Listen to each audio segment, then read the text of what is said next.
ఏపీలో రేషన్ షాపులు పునః ప్రారంభమయ్యాయి. రేషన్ షాపుల్లో సరుకుల పంపిణీ మొదలుపెట్టింది సర్కార్. డోర్ డెలివరీకి స్వస్తి చెబుతూ పాత పద్ధతిలోనే లబ్ధిదారులకు సరుకులు పంపిణీ చేస్తుంది.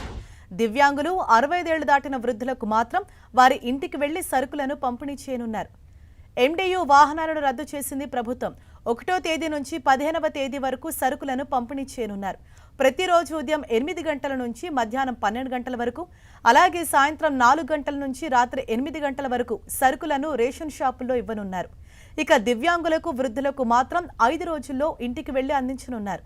రాష్ట్ర వ్యాప్తంగా 15,74,057 మంది దివ్యాంగులు, వృద్ధులు ఉన్నట్లు ప్రభుత్వం గుర్తించింది.